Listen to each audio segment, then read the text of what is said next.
Falar sobre dinheiro é muito mais sobre as nossas escolhas do que sobre matemática. Talvez você deva falar sobre dinheiro, um podcast para quem quer alcançar a independência financeira, feito por uma carioca que já chegou lá e uma paulistana que está no caminho. Eu sou a Vitória Giroto.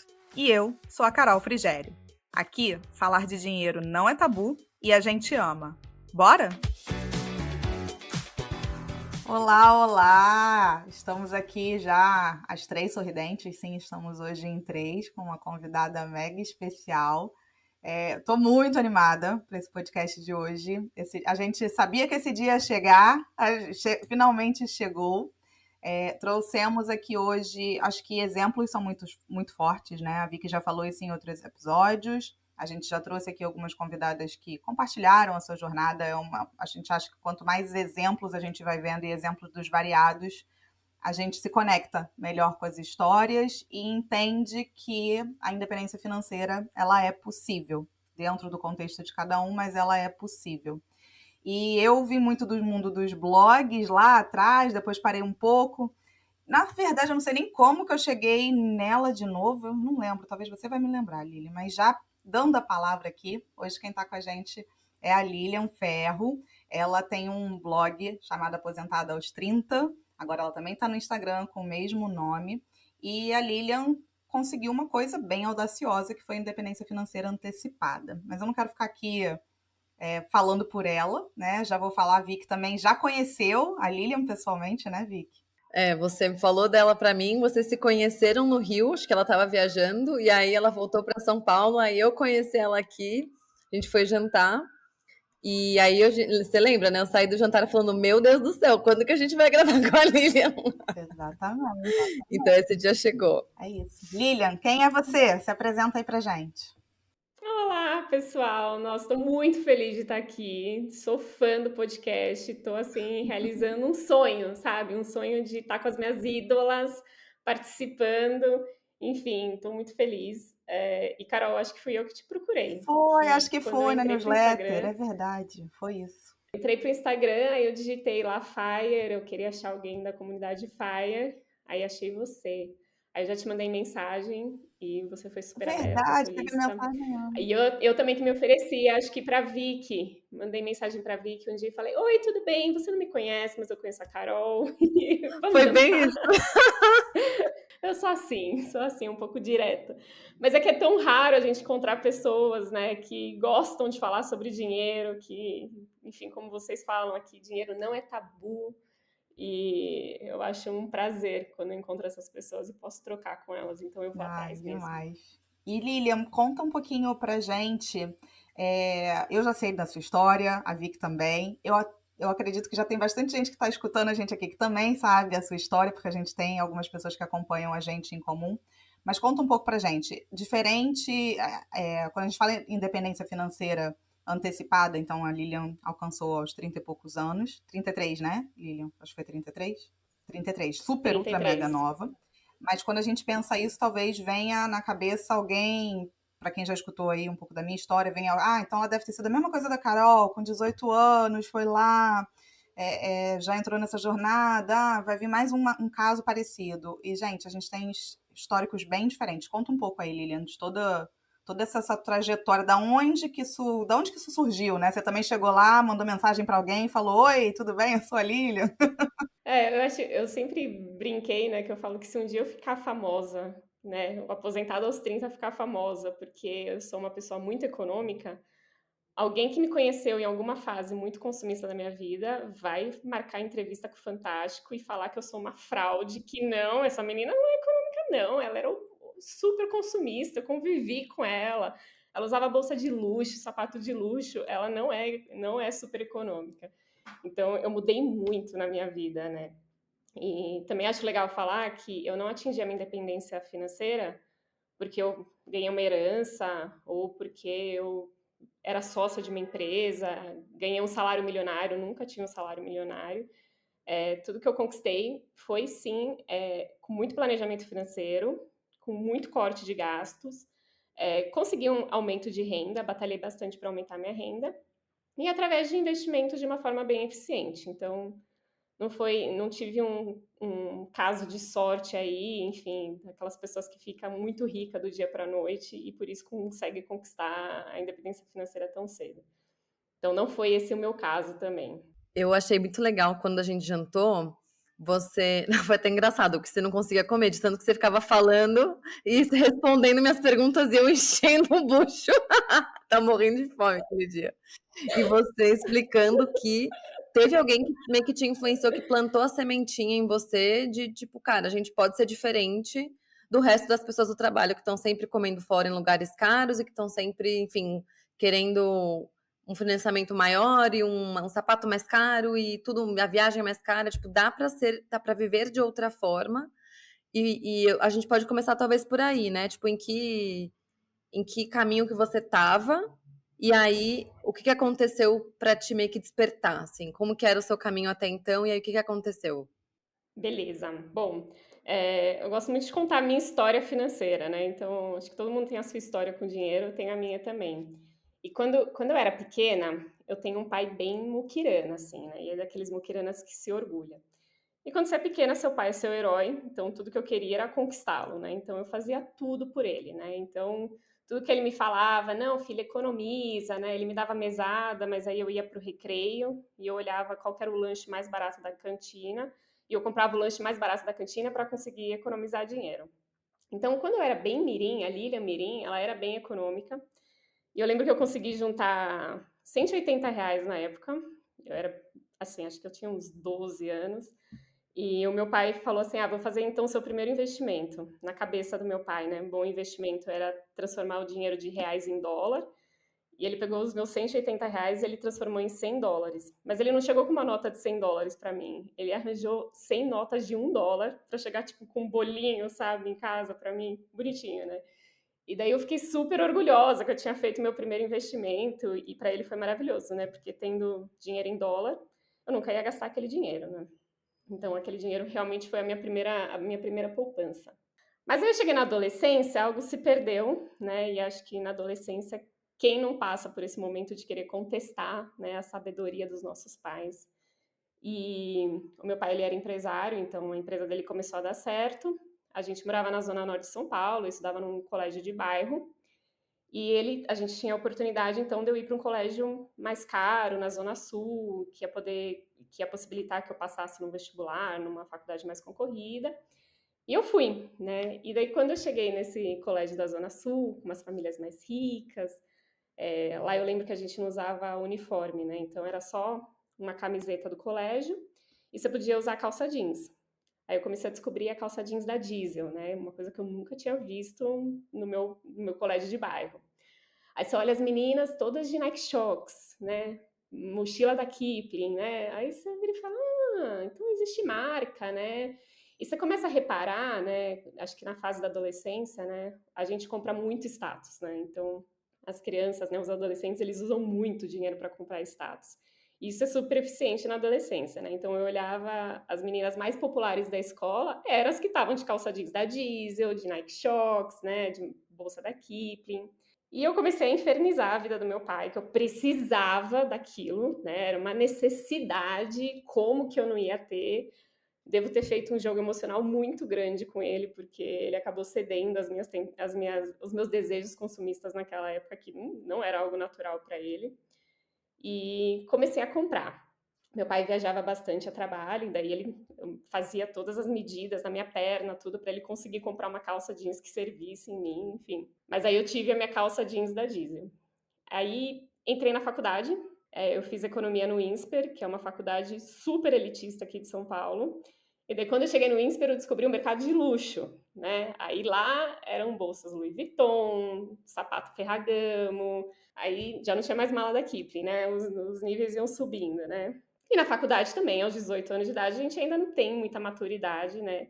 E a gente continua achando que a gente compra o nosso status, né, perante a sociedade. Então, eu queria ter aquelas coisas também, aquelas marcas de luxo, para poder ostentar e ser querida, né, e bem aceita pelos meus colegas da faculdade. Isso eu vejo agora, tá? Na época eu não tinha noção de que era isso. Eu achava que aquilo era algo necessário, né? Não via como algo supérfluo como eu vejo hoje. Aí no mercado de luxo, meu pai já não era tão flexível assim, porque realmente era muito caro. Mas eu dei sorte que eu gostava muito de estudar, né? E eu entrei como monitora da matéria de investimentos financeiros, super curioso, porque é um assunto que eu amo, né? Investimentos financeiros. Mas eu era muito boa aluna, o professor me chamou para ser monitora da matéria dele, e daí eu ia começar a receber um salário já na faculdade. Minha faculdade era de período integral, então ninguém trabalhava. Então eu consegui receber um salário mesmo, estudando em período integral. E daí, o que eu fiz com o meu primeiro salário? Juntei lá, né? E era assim, bem pequena a bolsa que eu recebia das monitorias, mas eu juntei aquilo durante 12 meses, até que eu consegui comprar a minha Louis Vuitton, né? Foi a primeira coisa que você usou o seu dinheiro, foi na bolsa. Uhum. Foi a primeira grande compra que eu fiz com o meu Investiu na dinheiro, foi na bolsa, bolsa. né? Na bolsa Louis Vuitton. Maravilha. E eu acho que é muito interessante, porque nessas minhas farras consumistas, né, em algum momento, aqueles US$ 100 que eu tinha guardado na infância, eu gastei.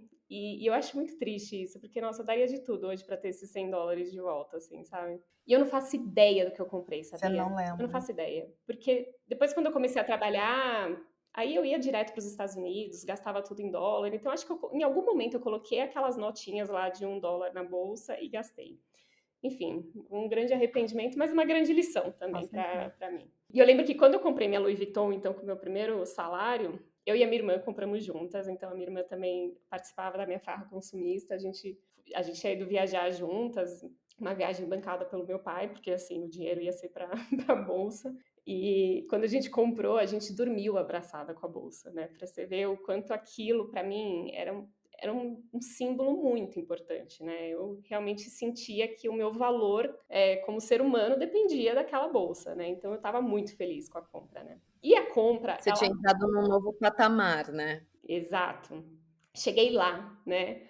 Agora comigo ninguém pode. Eu tenho a minha bolsa Louis Vuitton, né? E eu acho que a compra, o consumismo, ele tem esse estímulo, sim, né? Ele é prazeroso no imediato. Não vou falar que não é prazeroso fazer compras. É. O duro é que é um prazer, né? E eu gosto muito da frase que fala que felicidade que não dura se chama prazer, né? E é isso que é o consumismo, né? O consumismo é uma felicidade que não dura, então é um prazer, né? Então eu senti muito prazer, sim, na compra da bolsa. Aí depois continuei na minha fase consumista. Ela teve uma parada que foi bem interessante, porque eu fui fazer mestrado na USP, né? E daí na USP, aí já tem mais classes sociais, assim, dentro da universidade, por ser pública, né? E daí lá, eu acho que eu dei uma desenfreada, acho que foi uma vez que eu comecei a entender melhor, né, que status não se compra, né? A gente admira as pessoas por outros motivos, né? A nossa admiração genuína. Porque nesse meu grupo do mestrado, eu lembro que eu tinha uma colega que a gente ganhava R$ 1.200 por mês de bolsa, né? Então a faculdade não era paga, e além de tudo a gente ganhava uma bolsa de pesquisa de R$ 1.200 por mês, que eu achava aquele valor super baixo. E essa menina, ela se bancava em São Paulo sozinha, ela pagava todas as contas dela e ainda sobrava dinheiro para ela mandar para os pais no final do mês. Então, assim, ela era uma baita guerreira. E eu Mal admirava sabe ela o demais. quanto que ela te ensinou, né, Lilian? Provavelmente, assim, a gente aprende muito com os exemplos. E era principalmente porque eu tinha muita admiração por ela. Ela era uma mulher extremamente inteligente, super carismática, super querida. A gente conversava de igual para igual. Então, assim, a diferença financeira não fazia diferença, né? As duas estavam batalhando pelo futuro lá, estudando por um futuro melhor. E eu lembro que esse meu período do mestrado, assim, eu lembro até que eu senti um pouco de vergonha, sabe? De estar lá com a minha bolsa Louis Vuitton, né? Porque lá eles não valorizavam mais isso. Eram pessoas que estavam lá pelo mérito, né, e se esforçando, e não sei, acho que elas não eram tão deslumbradas com dinheiro, assim como eu tinha sido na minha vida, né. Mas o mestrado foi só um parênteses, né, aí eu comecei a trabalhar, e daí você começa a trabalhar, aí você ganha mais salário, e tinha essa fase da vida, né, do início do trabalho, que o seu dinheiro é só para coisas divertidas, né, então se você tem o luxo, né, o privilégio de ainda estar morando com seus pais, são eles que estão pagando as coisas chatas, né, então o condomínio, o IPTU, a conta de luz, a internet, é eles que estão pagando. Para você sobra só o dinheiro para sair para jantar, comprar, enfim. E daí eu lembro que eu fiz mais uma confusão, né, de dinheiro, compra e status, que no trabalho, porque quando eu entrei no mercado de trabalho, eu entrei como economista júnior de um fundo de investimentos. E daí eu estava nesse fundo, eu era júnior, isso significava que eu tinha muito a aprender, né? O meu cargo deixava claro qual que era a minha função lá. Então eu entrava nas reuniões, eu entrava muda, saía calada. né? E eu ficava muito frustrada com isso, porque eu não conseguia participar, né? Eles usavam um jargão que eu não entendia, o nível intelectual das discussões era muito elevado, mas é porque eu era inexperiente, né? Então eu tinha que ter paciência que um dia eu ia chegar lá. Mas eu acho que a gente fica muito ansioso para comprar esse lugar de pertencimento, né? A gente tenta sempre achar os nossos atalhos, né? E daí eu lembro que eu estava numa dessas reuniões em que eu entrava muda, saía calada, e tinha uma mulher, uma economista super elegante na reunião, e ela falava e todo mundo prestava atenção nela, e eu ficava admirando ela. E daí, mais uma vez, eu confundi, né? Porque daí eu olhei pro pé dela e eu vi que o pé dela tinha um sapato, aquele sapato da sola vermelha, né? Um Louboutin. Na minha inocência e, sei lá, no meu desespero por aparecer, por chamar atenção, eu voltei para casa e eu falei pro meu namorado, né, que é meu marido hoje, mas na época a gente só namorava. Eu falei para ele, eu já decidi, eu vou comprar um Louboutin, porque se eu tiver um Louboutin, aí sim eu vou estar mais confiante para participar dessas reuniões, e daí eles vão me respeitar, enfim. Isso você E eu tinha fui. quantos anos, Lilian, mais ou menos, essa época? Você estava como Acho que economista daí eu já estava júnior, você com já estava formada? uns 25 anos, já tinha saído do mestrado também. Acho que uns 25 anos. Então, provavelmente já tem gente fazendo conta aí de como foi rápida a minha virada, né? Porque Sim, foi dos eu tô 25 aos chegando fazendo 33. essas perguntas para as pessoas se situarem na sua jornada, porque não é que foi uma virada do tipo, saí da faculdade, já cheguei ali, já me atentei. Não, durou um certo tempo, né? E durou aquela fase ali da juventude que muitas pessoas falam assim, ah, se eu tivesse, mas vamos lá. Aí você tinha É, 25. eu acho que a gente vai percebendo, né? A maturidade é muito legal por conta disso. A gente vai percebendo várias nuances da vida ao longo do tempo, né? Então, realmente não dá para ser mudado do dia para a noite, né? Uhum. Então, o meu mestrado já tinha começado a mexer comigo, né? Aí no o mercado financeiro tem sim muito status, né? E tem muitos símbolos de status no mercado financeiro. Então, aí acho que eu me perdi de volta, né? Então eu fui e fiz essa compra do Louboutin, que é caríssimo, né? Assim, Quanto custa? Eu não faço acho ideia, gente. Eu quero saber agora. Quanto custa um Louboutin? eu não sei, na época eu acho que eu gastei R$ 1.500. Hoje deve estar fácil, uns R$ 3.000, mas eu não faço ideia, eu nunca mais comprei um É, a Louboutin na gente minha não vida. sabe. E eu comprei o sapato e o sapato é horrível, porque ele te aperta, assim, nossa, eu fiz 10 anos de balé, parece que você tá com uma sapatilha de balé o dia inteiro no pé, assim, então é horrível, horrível o sapato, não me dei bem com ele. Mas eu comprei, na semana seguinte eu fui para uma reunião importante, eu usei o sapato e eu entrei muda e eu saí calada. E daí eu percebi, Lilian, para de ser trouxa, né? Não é assim, né? Você não conquista a admiração das pessoas comprando coisas, né? Eu precisava realmente ter experiência, né? Eu precisava conquistar a admiração das pessoas por ser uma mulher admirável, né? Não por ser uma mulher que parecia, né, ter posses materiais. Acho que a gente tem muito isso, né? De querer parecer ser bem-sucedido. E a gente se esquece que o sucesso vem de ser bem-sucedido de fato, né? Então, é outra coisa, né? Você me lembrou, e rapidinho, Claro. sem dar risada, cá, por favor, mas lembrei do Morgan House. Muso, hashtag muso. Porque ele, inclusive, tem um episódio do podcast dele sobre isso, e ele fala muito que no fim do dia o que a gente quer é que as pessoas respeitem a gente. Não respeito de falar bom dia, e assim, respeito de ser admirado. E você tá falando exatamente isso, porque ele fala, cara, como você olha pra uma pessoa que é, sei lá, super arrogante ou super escroto, ou você fala, nossa, esse cara tá nesse cargo, mas, sei lá, ele não manja nada, ou não sei como essa pessoa tá aí, e ele tá lá com um puta de um terno, um carrão. Então, a gente quer comprar o respeito, às vezes, e aí acho que uma forma de. Ele trouxe muito isso no episódio dele, que meio que o antídoto disso é a gente pensar em como que a gente vê as pessoas quando a gente vê alguém fazendo isso, né? Tentando comprar a nossa admiração, o nosso respeito, e isso meio que dá mais ranço ainda que a gente tem com essas pessoas.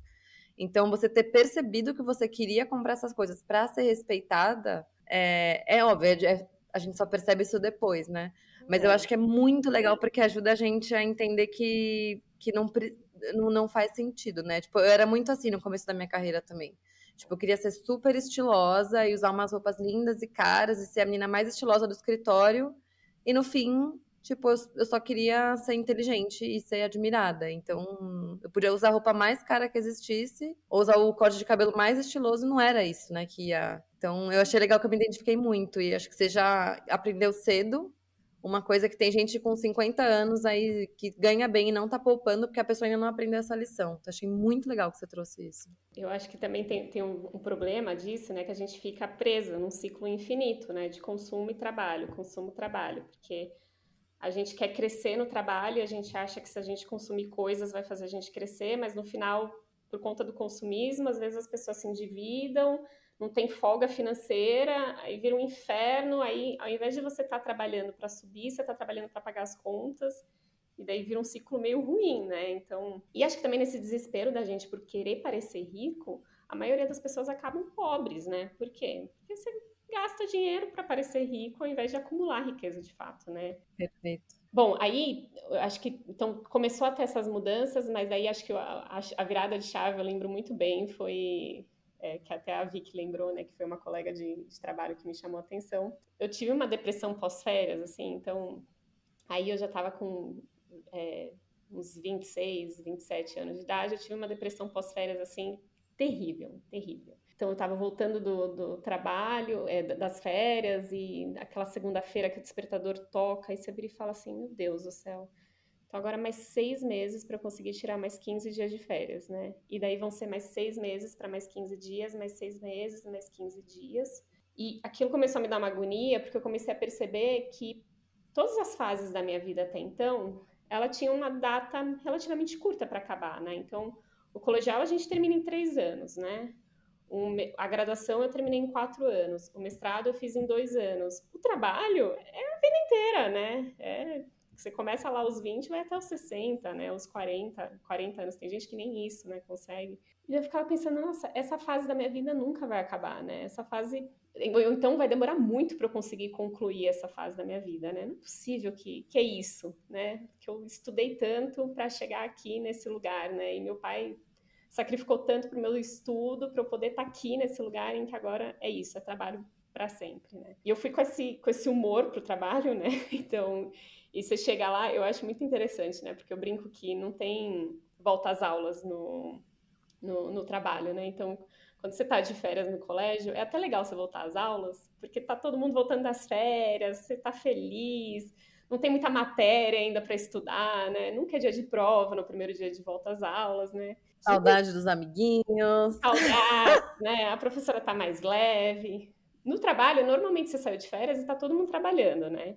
Então, quando você volta de férias, seus amigos não querem saber das suas férias, né? Os seus colegas. Eles querem, o que eles mais querem é que você volte a produzir o mais rápido possível, porque quando alguém saiu de férias, a barra sempre fica muito pesada para quem tá ainda trabalhando, né? Então, eles estão assim, ah, graças a Deus você voltou. Tó, tudo que aconteceu essa semana, dá conta aí.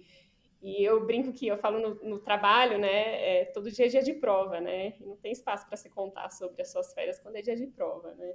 Então eu voltei, eu falei, ai meu Deus, ninguém quer ouvir das minhas férias, né? Já chegou com todos os problemas que estavam acontecendo no fundo. E daí eu fiquei muito encucada com essa ideia, e daí eu lembrei, né? Tinha uma colega no meu trabalho que ela falava de um cara dos Estados Unidos, que se chamava Mr. Money Mustache, que ele vivia com US$ 20 mil por ano, ele, a esposa e o filho, e que ele tinha se aposentado aos 30 anos de idade, porque ele vivia com tão pouco que ele conseguiu juntar boa parte da renda dele enquanto ele trabalhava.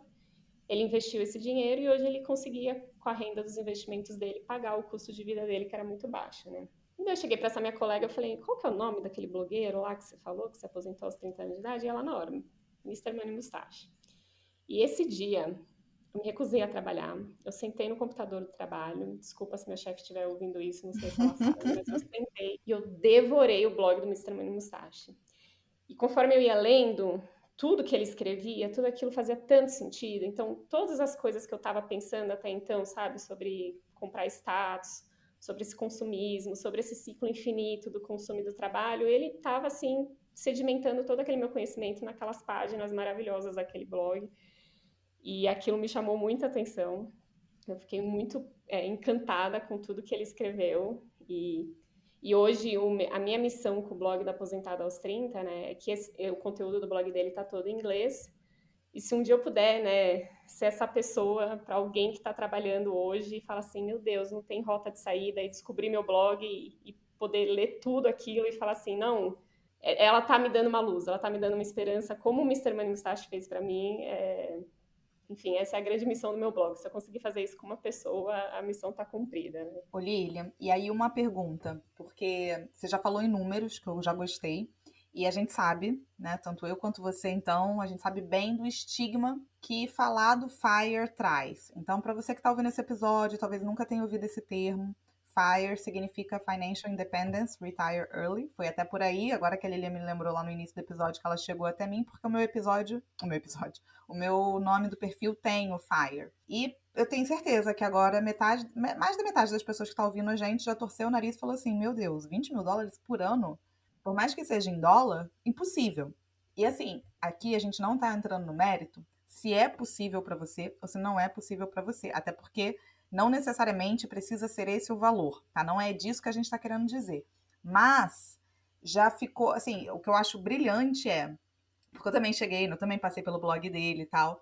A Lilian acho que foi mais a fundo até do que eu fui meio en passant, mas o ponto que ele traz ali, que eu acho que a gente vai explorar agora bem com você, que eu acho que foi aí que foi uma virada muito grande, bem diferente da minha história, é que você não torceu o nariz quando você viu o valor, você falou assim, peraí, que tipo de vida será que eu tô vivendo? E que tipo de vida será que é possível viver, talvez sendo mais feliz com menos do que isso que eu tô buscando e que talvez não vai me satisfazer? Eu acho que esse é o grande ponto aqui, quem tá ouvindo, assim, independente de valor, independente de qualquer coisa, cada um tem o seu número, mas é a mudança. Peraí, deixa eu ver aqui como é que é.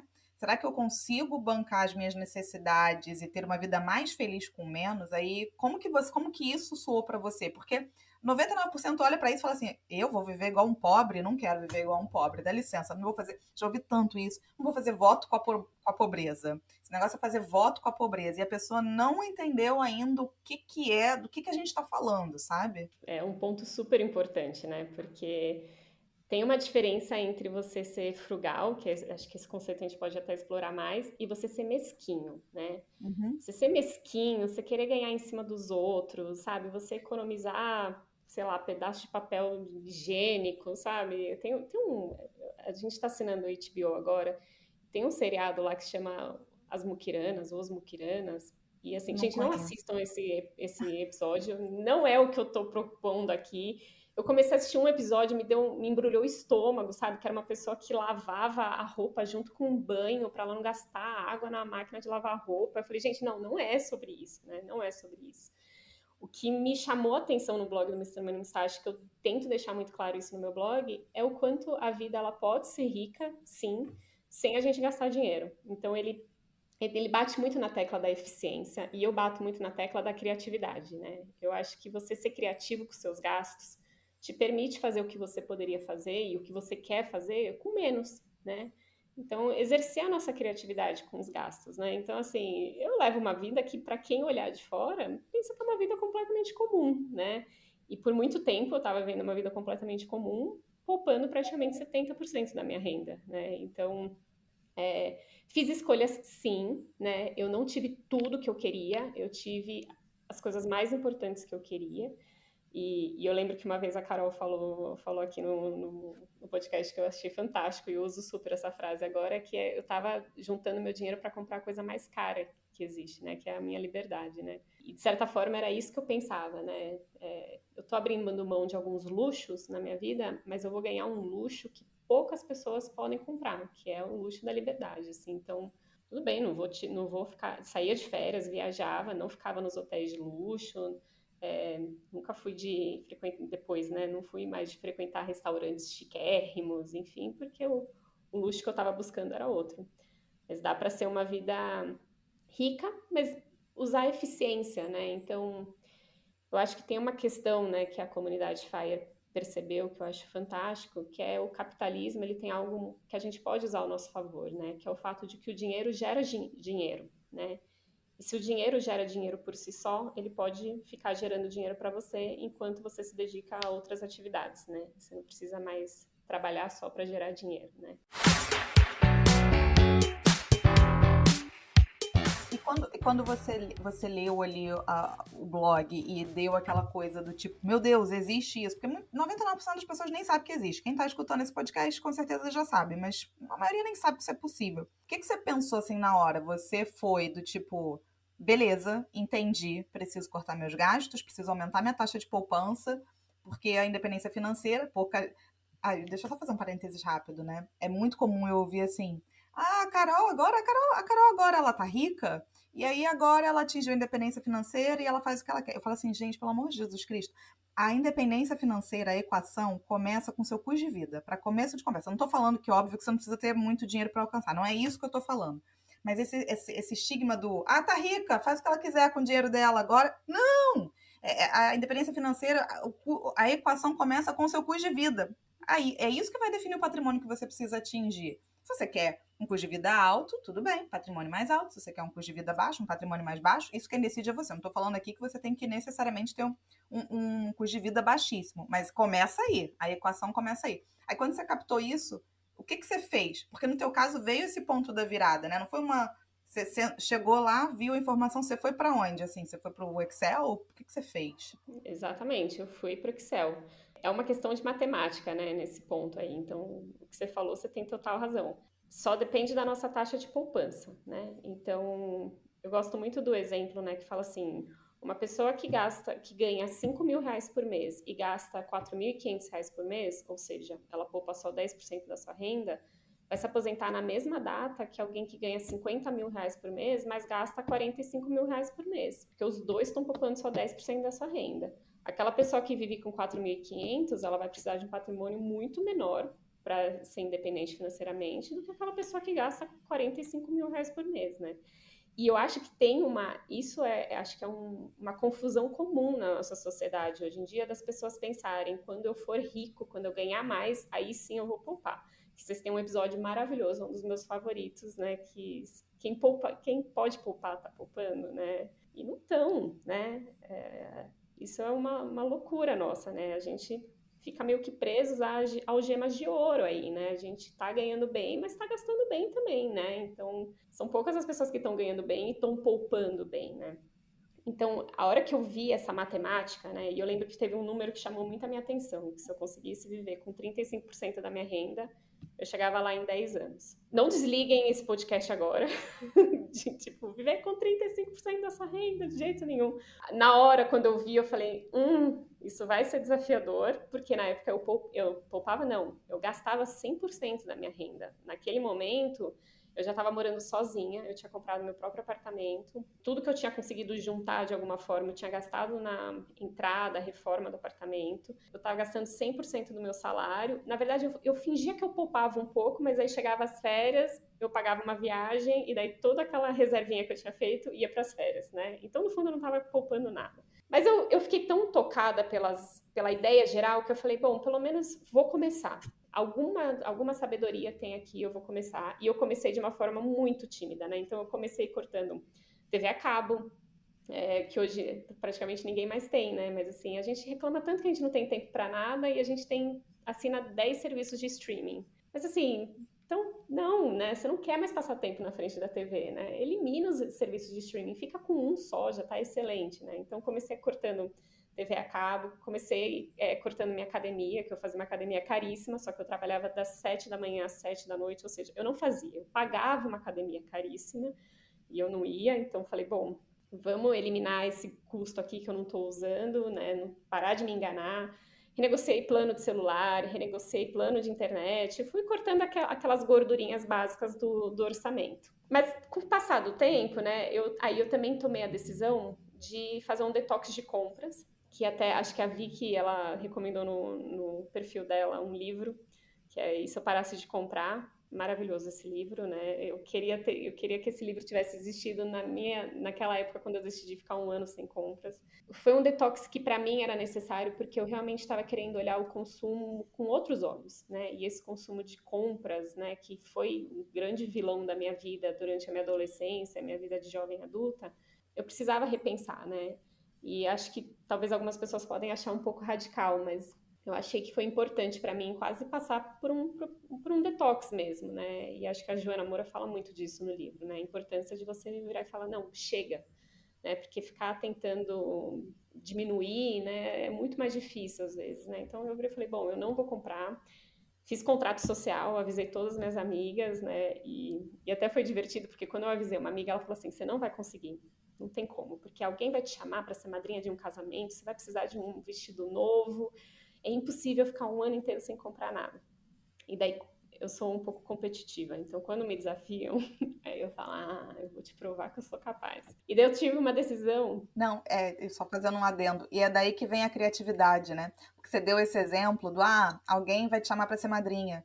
Cara, sei lá, eu fui madrinha e eu pedi um vestido emprestado, até porque eu não queria comprar um vestido. Eu tava grávida, peguei outro vestido. Se você realmente tiver com um objetivo, óbvio, né? Um objetivo desse que dá para fazer, você vai encontrar criatividade em trocentos lugares. É daí que vem, eu acho bem legal essa parte da criatividade nos gastos. Você começa a pensar em outras soluções que enquanto você simplesmente vai gastando, você não pensa. Porque se você for no o piloto automático é gastar, né? Uhum. Pra maioria das pessoas. Eu sei que tem gente que é o oposto, mas é minoria, né? Então, sair do piloto automático requer essa criatividade e esse olho atento, porque senão a gente volta pro piloto automático, né? Exatamente. Para conseguir, né, então cumprir com o meu ano sem comprar nada, eu decidi fazer um fundo de reserva, que eu ia alimentar esse fundo com vendas de coisas que eu tinha na minha casa e que eu não usava mais, né? Então eu falei, bom, vou para o mercado de usados e vou começar a vender. E eu comecei assim, vendendo coisas que, né, não vendia ainda a Louis Vuitton nessa época, hoje eu já me desfiz dela, né, o Louboutin já foi também. Mas eu comecei me desfazendo aos poucos das coisas que estavam no meu armário, eu abria meu armário e falava assim, bom, isso daqui tem valor para alguém, eu sei que é uma peça boa, mas eu não uso mais. E eu comecei a divulgar, eu vendia muito pelo site do Enjoei, e no começo eu vendia pelo Enjoei mesmo, né, então não o Enjoei Pro, que você manda para eles e eles publicam para você. Então eu tirava foto, aí eu negociava o valor. Aí quando tinha venda, eu tinha que ir para a fila dos correios, eu tinha que ficar na fila para vender. E eu lembro que numa dessas eu usei meu horário de almoço, né, para fazer uma venda no Enjoei. E quando eu voltei pro trabalho, eu voltei meio correndo assim, né? E a minha chefe virou e falou assim: "Onde você tava?" Eu falei: "Tava na fila dos correios. Eu tô tendo trabalho para me livrar das coisas que eu comprei." E ela virou e falou, na hora ela pegou um post-it e ela falou assim: escreve essa frase e gruda no seu cartão de crédito, que você vai ter trabalho para se livrar das coisas que você comprou. E porque isso é muito real, né? A Isso é gente vai muito acumulando. bom, essa frase aí é muito boa, porque é isso mesmo. Quando você passa por processo de mudança de casa, né? Normalmente você olha e fala assim, gente, que trabalho, né? Como as coisas que a gente tem na nossa vida tomam nosso tempo, dão trabalho, né? Então, essa vida de consumismo, ela é exaustiva também, né? Então eu saí vendendo tudo, né? Com medo de precisar comprar alguma coisa e não ter o dinheiro, então eu já comecei a vender e isso criou um hábito em mim, até hoje eu sou assim, eu olho qualquer item na minha casa, não só roupas, mas itens também da casa, né, eletrodomésticos, enfim, eu tô o tempo todo olhando e falando, eu não uso mais, vou botar para vender, né, e eu tô sempre fazendo dinheiro com isso. Até que quando começou a passar o tempo, né? Então você começa a se estimular e é muito gostoso, né? Por isso que eu falo para as pessoas, só começa. Só pega o telefone e liga para a sua operadora de celular e renegocia. Porque se você conseguir economizar R$ 50 por mês, você vai ficar tão feliz.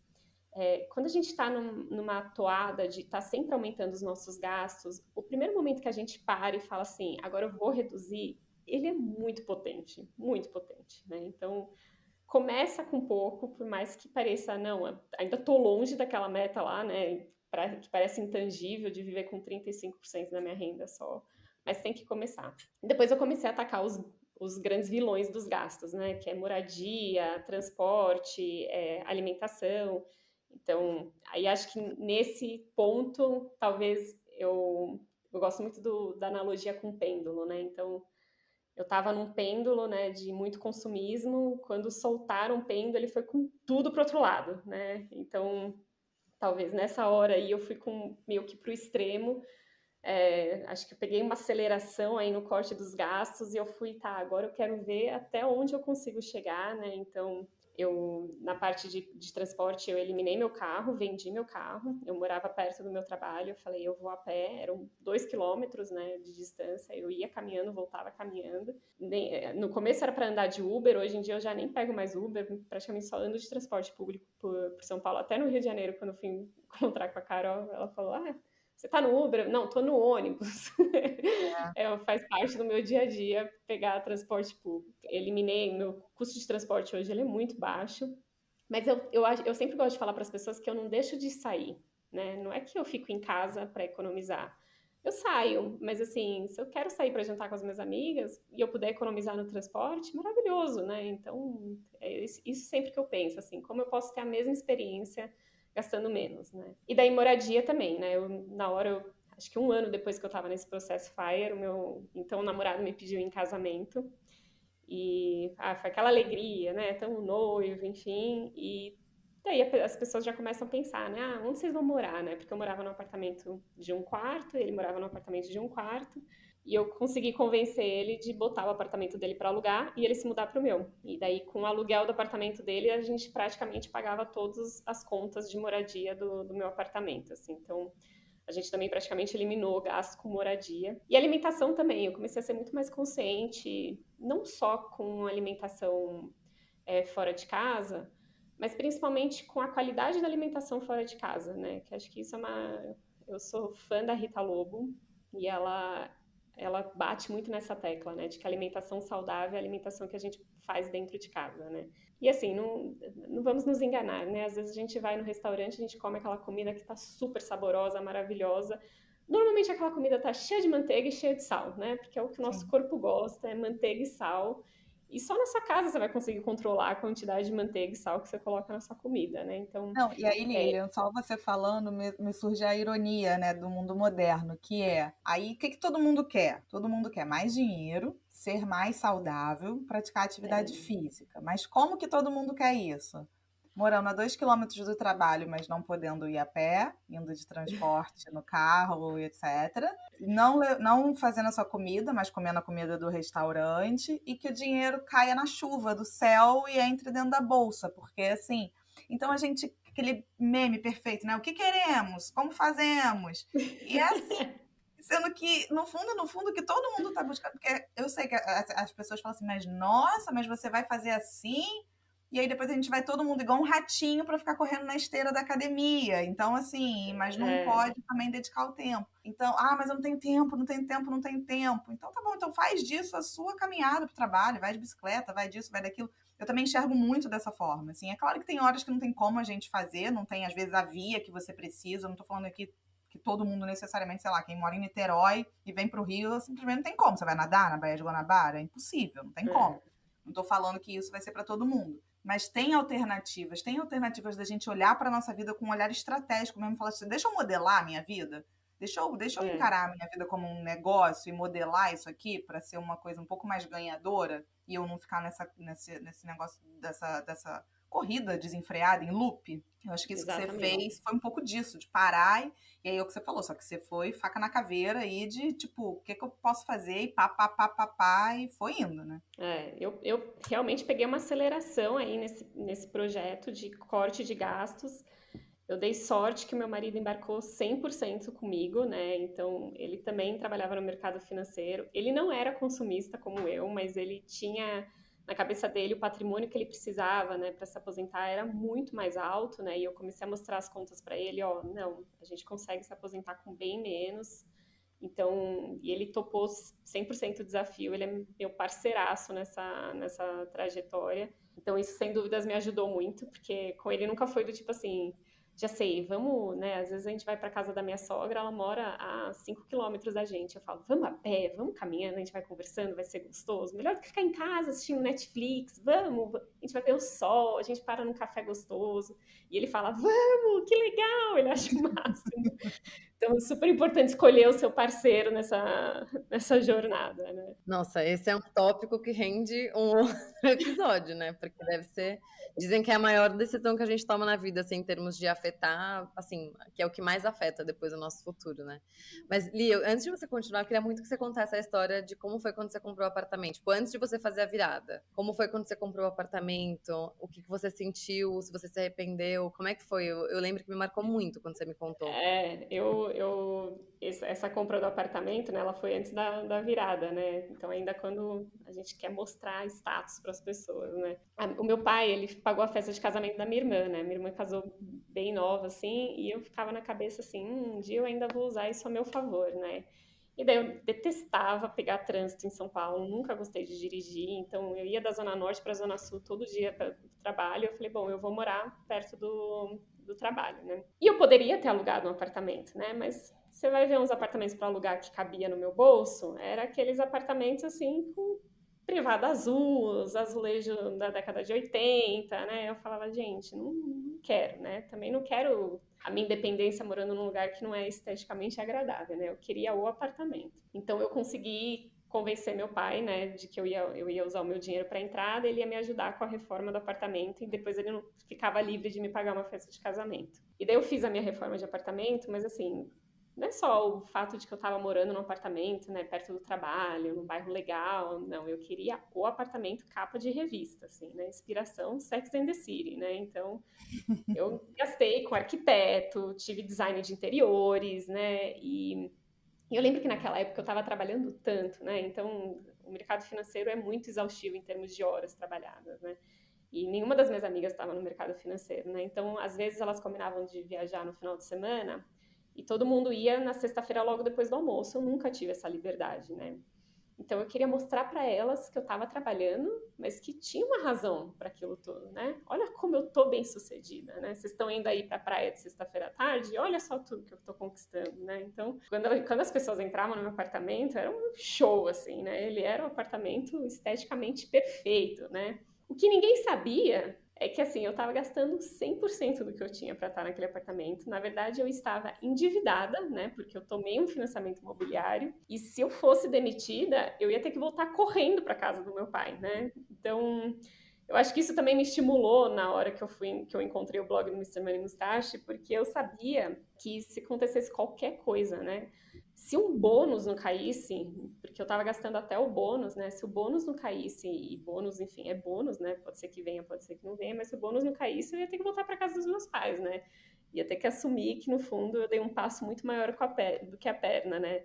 Mas na época ninguém sabia disso, né? Eu dei vários jantares incríveis naquele apartamento, que na verdade era uma grande ostentação de uma vida meio que horrível do ponto de vista financeiro, né? Era a cara da riqueza, mas a minha conta estava assim, a cara do desespero. Então, né, é até legal falar isso, né? Porque eu parti de um ponto, na verdade, não só que eu estava gastando 100% do meu salário, mas com uma dívida no banco, né? Que era a dívida do meu apartamento, né? Então, talvez não a pior das dívidas, mas tinha uma dívida ainda para pagar, né? Eu acho esse exemplo muito legal. Às vezes a gente, porque a grama do outro sempre é mais verde, né? A gente sempre acha que tá todo mundo com tudo quitado e que, poxa, você comentou, comprei um apartamento. Alguém pode ter ouvido e falado, cara, ela já tinha juntado dinheiro pra dar tudo à vista e tava guardando e tipo, tão merda porque eu não tô guardando. Tipo, a gente sempre acha que todo mundo tá com tudo resolvido, né? Então, calma, porque eu acho que o seu caso provavelmente era muito parecido com o de muitas pessoas que hoje alguém que tá ouvindo pode estar olhando, né, pra alguém e falando, nossa, essa pessoa tá com tudo resolvido. E às vezes não. Então você tá lá se matando pra poupar e olha pra alguém e fala, poxa, essa pessoa já conseguiu. Tipo, talvez ela esteja numa situação pior do que você, só que ela foi lá e pegou um financiamento aí parece que ela tá nadando no dinheiro, não é? É. E eu acho legal que você, de novo, identificou por que que você fez aquilo, que era meio que querer. Cara, eu tô me ferrando com o trabalho, tem que compensar de alguma forma. Eu tenho que chegar na casa das pessoas que valeu a pena. E que eu cheguei lá, e que, enfim. E nada disso é consciente, certo? Porque a gente faz essas coisas, mas nada disso é tão consciente. Às vezes Você é. acha que é? É, Às vezes é. Nem sempre, mas eu acho que tem gente que faz isso sabendo. pode ser. Eu acho que a Não gente se sei, eu acho que engana tem. bastante, né? Eu gosto muito da frase do Bauman, que ele fala que a gente se orienta pelo que os outros estão fazendo de forma desorientada, né? Eu acho que Maravilhosa essa frase. quando o assunto é dinheiro, tá todo mundo muito desorientado, né? Eu era formada em economia, eu tinha um mestrado em economia, né? Era para eu saber o que eu estava fazendo com o meu dinheiro. E eu não estava sabendo, né? Então, Acho que a grande maioria das pessoas estão desorientadas quando o assunto é dinheiro. E aí depois você vendeu durante a virada. Ah, não, foi o carro que você vendeu, né? O carro eu vendi.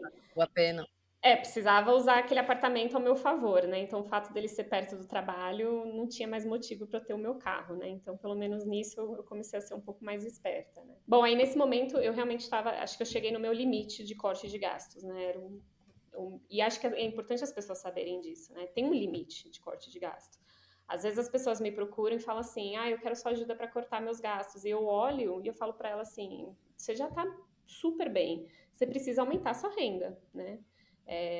Não dá pra gente ser hipócrita aqui, não é só uma questão de corte de gastos. Você precisa sim da renda agindo a seu favor, e isso é uma questão super importante no Brasil, que é um país de renda baixa. Realmente, essa questão que a gente está discutindo aqui de independência financeira não é para qualquer um, porque algumas pessoas realmente têm uma renda muito baixa para pensar nisso, né? Mas enfim, então eu comecei a olhar e falei, bom, agora é a hora de eu lutar pelos meus aumentos de renda, né?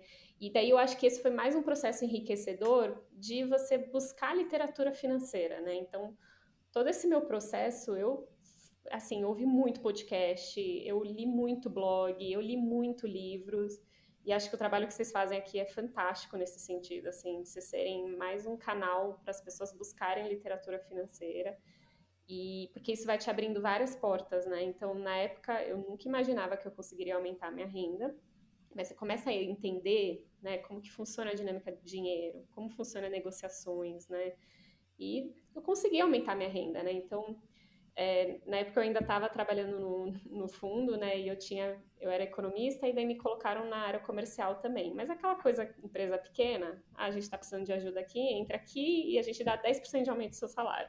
Então dobra a sua função, mas não dobra o seu salário, né? Vi técnicas de negociação e eu falei, bom, eu vou pedir aumento de salário, né? Então eu fui lá pro meu chefe e eu usei uma técnica, né, que é muito baseada no nosso viés de ancoragem, né? Que as pessoas elas tendem a se ancorar pelo número que a gente mostra para elas. Então, fizeram um estudo que eu acho super interessante, que pegaram um grupo de pessoas, dividiram essas pessoas em duas salas, né? Uma sala tinha o número 8, bem grande, escrito na parede, e na outra sala tinha o número 80, bem grande, escrito na parede. E daí eles começaram a mostrar objetos, os mesmos objetos para essas pessoas nas salas, e elas tinham que estimar o preço desses objetos. E as pessoas que estavam na sala com o número 8 escrito, estimaram um preço muito mais baixo para os objetos do que as pessoas que estavam na sala com o número 80. Então, o nosso cérebro é altamente sugestivo. E se você está numa etapa de negociação salarial, eu sugiro que você use isso a seu favor, né? Então, quando eu fui falar com o meu chefe, claro, eu tinha os meus motivos, né, para pedir um aumento de salário, porque eu estava performando bem na empresa, eu estava com um cargo a mais, e eu cheguei e eu pedi exatamente que eu queria que meu salário dobrasse, eu queria 100% de aumento, era o que eu achava justo, joguei todos os meus argumentos, claro, não seja agressivo, né, seja sempre uma pessoa agradável. Não consegui 100%, mas eu consegui 50% de aumento, né, o meu bônus subiu 50% naquele ano, que eu achei fantástico, né, eu falei, olha só, né, se eu não tivesse pedido, provavelmente não teria vindo. Né? Aí a segunda coisa que eu usei muito ao meu favor foi começar a falar sobre finanças com as pessoas e abrir o quanto eu ganhava para elas, né? Porque a gente não conversa sobre finanças. Às vezes a gente tem conversas super íntimas com as nossas melhores amigas, mas a gente não faz ideia do quanto elas ganham. E eu acho isso super danoso, porque aí a gente vê às vezes as pessoas mais próximas do nosso ciclo, a gente só vê o quanto elas estão consumindo, mas a gente não vê o quanto que está entrando. Né? E às vezes a gente se compara e quer levar o estilo de vida de pessoas que às vezes não têm entradas totalmente diferentes da gente, né? Então eu comecei a sentar com as pessoas e falar mais sobre dinheiro, e eu chegava para as pessoas e falava, olha, eu vou abrir meu salário para você, porque eu quero que você me guie se eu tô ganhando bem ou se eu tô ganhando mal. Mas você não precisa me falar seu salário, né? Mas curiosamente, quando você abre e você tem uma conversa tão honesta com alguém, a pessoa te dá um feedback, né? A maioria das pessoas acabavam abrindo o salário delas. E eu percebi que eu poderia ganhar mais, né? Com o cargo que eu tinha, na área que eu estava. E eu falei, bom, agora então, já sei que eu estou no meu limite, né? Nessa empresa pequena, eu preciso ir para uma empresa maior para tentar maiores salários. E daí eu consegui uma entrevista num banco e já cheguei na entrevista falando que o meu salário era 30% maior do que ele era, então, de novo, ancorar o número lá para cima. E daí, nessa mudança de emprego, eles me ofereceram um salário exatamente o que eu tinha falado, né, os 30% para cima, então a importância de calibrar muito bem esse número. Eu interrompi você rapidinho, porque tem duas coisas que eu acho maravilhosas no que você falou. Uma, eu até estava comentando com a Carol, logo antes da gente entrar na gravação de hoje, que a gente teve o encontro do Clube do Livro essa semana, né? A gente está gravando, não sei quando que vai ao ar esse episódio, mas o Clube do Livro que a gente teve agora em abril, e uma das pessoas perguntou, tipo, gente, como é que vocês falam com os amigos ou as amigas, ou enfim, parceiros, sobre dinheiro? Porque não é tão simples, né? E aí, enfim, teve toda uma conversa, eu acho que a gente ainda vai acabar gravando sobre isso, mas eu acho que você fez uma coisa que é um ótimo, sei lá, pra mim é uma ótima recomendação. Que é, cara, eu quero falar sobre isso, eu preciso tirar isso aqui do meu peito, eu preciso falar, mas você não precisa me falar o seu se você não quiser. Você já vem com uma bandeirinha branca e Uhum. se abre, se põe vulnerável, porque não é legal forçar ninguém a nada, né? Ninguém é obrigado a nada.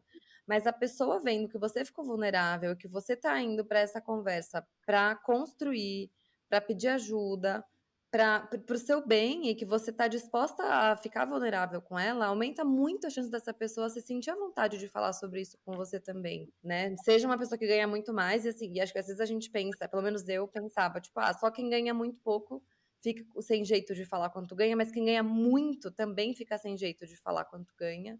Porque, sei lá, a pessoa vai achar, tipo, o que vão pensar de mim? Vão começar a me pedir dinheiro, ou vão começar a achar que eu tô nadando ou que tudo foi fácil, sei lá. Tem mil e uma travas, né? Mas acho que o que você fez foi maravilhoso. Eu nunca tinha ouvido desse jeito, assim, de tipo, olha, eu vou falar, mas você não precisa falar se não quiser, mas eu queria o seu feedback. Acho que isso é um baita jeito de, né, levantar a bandeirinha branca e começar a conversa. E outra coisa, eu tava vendo, sei lá, eu tava vendo alguma coisa da Natália Arcuri esses dias no Insta, e ela falou muito isso, tipo, se a gente não falar com as pessoas à nossa volta quanto que, né, não é qualquer hora assim do nada, oi, eu ganho X, né, tipo, numa conversa íntima com amigos, com quem a gente confia e tal, mas se a gente não fizer isso que você fez, como é que você vai saber se você tá ganhando bem ou mal? De verdade, como você vai saber? Eu acho que no máximo dá pra você pesquisar naqueles sites que tem hoje em dia, né, tipo Glassdoor, não sei como é que chama o outro, Love Love Mondays, Monday.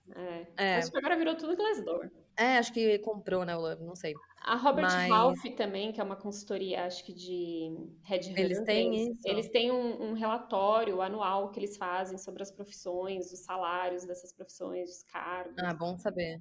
Porque assim, senão, como é que você vai descobrir, né? E é ótimo, o boca a boca ele é muito poderoso. Oi, Cá, Não, desculpa. eu não sei se eu tô viajando aqui também no que eu tô pensando, porque eu falei assim, quem que ganha com isso, né? Quem que ganha com o não Hum, saber, né? A gente sabe quem que ganha. Quem que ganha é quem está do outro lado da mesa. Então não é interesse de nenhuma empresa, não é interesse de nenhum perfeito. deles que a gente fale sobre isso. Não é do interesse, eles não vão promover isso. Então, de novo, é claro, porque quando a gente for gravar esse episódio aí sobre esse abrir, eu tenho alguns casos que já me confessaram aqui que também de casos que não foram legais. Então, acho que aí isso rende um outro É um episódio, outro um outro tema, tema né? para todo mundo ponderar. Mas eu acho que essa reflexão do quem que ganha com eu não saber é importante para a gente entender que talvez a gente deva falar mais Perfeito, sobre isso. É. perfeito. E um terceiro ponto que eu só vou pincelar, porque também rende outro episódio, não é comum as mulheres fazerem isso que você fez, de chutar lá pra cima, de ancorar, de mentir. Porque assim, tem mulher que fala, cara, como que eu vou mentir se descobrirem o que vai acontecer, né? Tipo, dá um medo. E é uma coisa que os homens fazem com mais facilidade, que é isso de chutar. Tipo, eu ganho 10, vou falar que eu ganho 13, porque aí, putz, se negociarem, a gente chega no 12, mas sendo que, sei lá, tem gente que pensa, pô, se eu continuar ganhando os 10, já tô feliz, sabe? E aí você fecha com 12. Então, a ancoragem que você fez, isso de chutar lá em cima, a gente tem que fazer com, assim, cada vez mais, e a gente só ganha confiança fazendo. Isso é comprovado, assim, a confiança não vem da teoria, vem da prática. E eu achei incrível o que você fez e que espero que alguém que esteja ouvindo, que esteja pensando em negociar o salário, ou enfim, esteja no momento de negociar para entrar num trabalho novo. Espero que alguém se inspire em você, porque é menos comum as mulheres fazerem isso do que os homens. Então, eu achei maravilhoso o que você fez. É. Eu não sabia, você não tinha comentado isso na outra vez que a gente se viu, então amei. Eu acho que essa parte da renda, até é uma coisa que eu falo um pouco no blog, assim, mas que eu preciso explorar mais, porque ela foi uma etapa muito importante da minha trajetória para a independência financeira, né? Então, você tem que buscar ganhar mais também, né? Ainda mais quando você chega à conclusão de que você está trabalhando, principalmente que você está no emprego, né? Eu hoje gosto de fazer essa definição. Acho que trabalho tem mais propósito, o emprego é aquele lugar que a gente está só com a busca pelo salário, né? Então, quando está muito claro para você que você já está num lugar porque você depende daquele salário, enfim, o seu objetivo tem que ser ganhar o máximo possível, né, para conseguir ter a sua reserva o quanto antes para poder sair e buscar mais propósito no trabalho, né? Eu acredito muito nessa trajetória, acho que é uma trajetória mais saudável, né? Então eu fui fazendo isso, né? E daí eu mudei de novo de empresa, e daí da outra vez, a primeira proposta que me fizeram, eu não aceitei, porque aí tinha mais uma técnica de negociação, então quando o RH te faz a proposta, né, de emprego, é porque eles te querem, né? Dificilmente eles vão fazer proposta para duas pessoas, né? Então a bola tá na sua mão, né?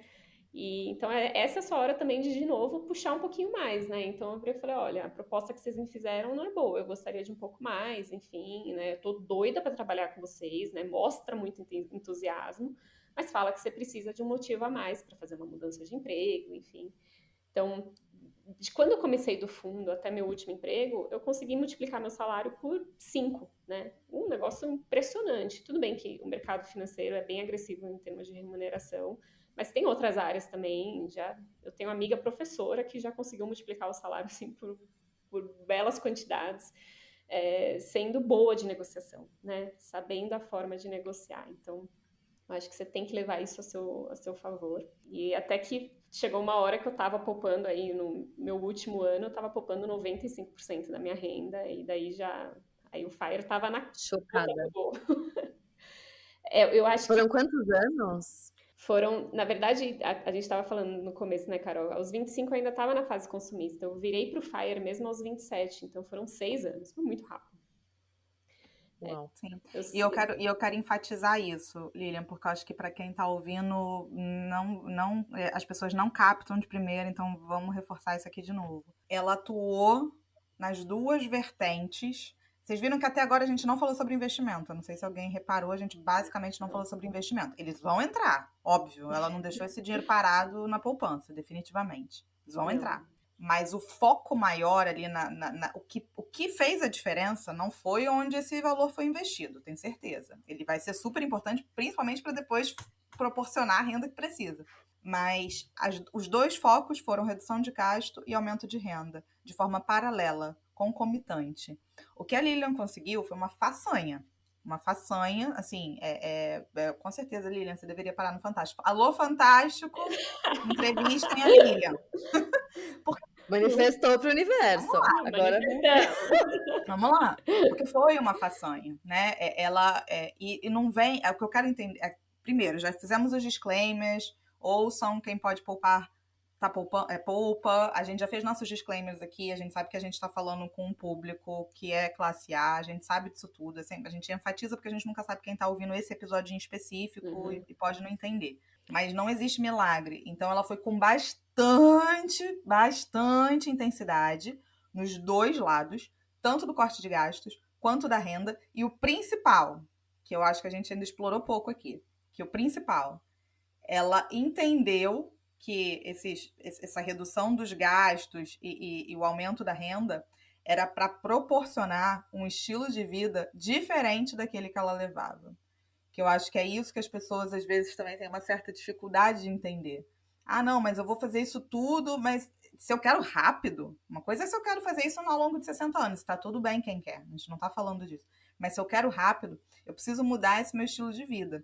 E eu preciso entender se esse estilo de vida me satisfaz. E aí eu preciso entender o que me faz feliz. No fundo, é uma grande jornada para dentro também, sabe? Assim, é uma jornada que aí a Lilian vai explicar os próximos passos, porque eu já conheço a história dela, mas não tem como a gente não olhar para dentro, vai, sei lá, vai ficar mais filosófica, vai entrar por outras vertentes, que é o que me faz feliz nessa vida, sabe? E não sei, Lilian. Se eu resumir essa ênfase, que eu quero dar bastante ênfase pra galera entender, porque senão a galera foca só na parte, nossa, foram 6 anos, eu atingi a independência financeira, vambora. Não é assim, gente. Você tem que se entender, tá disposta, fazer.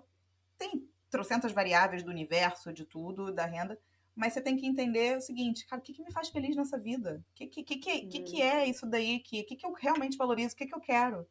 que eu acho que é um pouco dessa sua nova versão, certo? Certo. E o que você está disposta a fazer por isso, né? Eu acho que o seu exemplo do transporte público é um exemplo pequeno, e não tão pequeno, né? Pequeno, não tão pequeno. Porque nem todo mundo, sei lá, você foi para o Rio, você falou, cara, eu andei de ônibus, no São Paulo, eu tô andando de ônibus.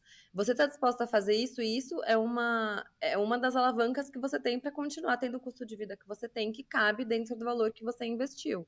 Se alguém estiver ouvindo pensando, mas eu não quero ficar andando de ônibus, então, tudo bem, tipo, faz a conta de quanto seria o seu custo de vida, quanto você quer que seja esse valor, e aí investe mais. Eu acho que tem muito a ver com isso, assim, quanto você está disposta a abrir mão e o que esse custo de vida, porque o custo de vida é um número, mas padrão, estilo de vida são ações, são coisas mais concretas, né? Tipo, custo, vou viver com 3 mil reais, vou viver com 4 mil reais, mas na prática, o que isso significa? Que essa é uma resposta mais difícil de ter, né? Tipo, significa que eu não vou ter carro? Ou significa que, sei lá, não vou para fora do Brasil todo ano? E é difícil fazer esses trade-offs. Então, assim, o que eu mais admiro em você, Li, é você ter feito trade-offs, ainda mais tendo tido esse contraste de quem fazia muito Uhum. antes e hoje, entre aspas, faz menos, né? Não é menos porque, na real, você está livre financeiramente. Isso é o objetivo máximo, assim, mas você abriu mão de várias coisas. E aí vai um autoconhecimento muito grande de falar, cara, eu estou disposta a fazer isso. Tem gente que não tá. E não é errado ou certo, que o Carol falou. Beleza, se você não tiver, vai ser um custo de vida maior, e aí é só fazer conta, ir atrás e atingir um valor um pouco maior, né? É um autoconhecimento bem grande isso.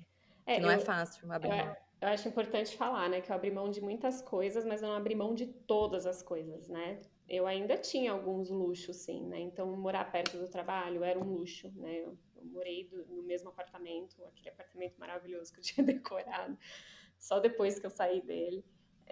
Eu viajava todo ano, viagem sempre foi uma prioridade para mim, e às vezes eu vejo que as pessoas se perdem nas prioridades delas, né? Então ela chega assim, eu quero ter dinheiro para viajar, mas eu quero ter dinheiro para ter filhos, eu também não tenho filhos, né? Acho que é importante pontuar isso, foi mais uma escolha que com certeza essa questão financeira impactou muito, não foi só isso, eu tenho bastante convicção de que não é só uma questão financeira, mas foi uma das coisas também que foi ponderada, mas a pessoa quer morar num apartamento de 200 metros quadrados, quer dirigir uma SUV, você quer tudo. Então, assim, a gente não pode todas as coisas, né? Eu gosto da frase que diz que a gente pode qualquer coisa, mas não todas as coisas. Isso é Eu super amo essa importante, né? frase. Nossa, Escolha, vou dormir com essa agora. Eu amo essa frase.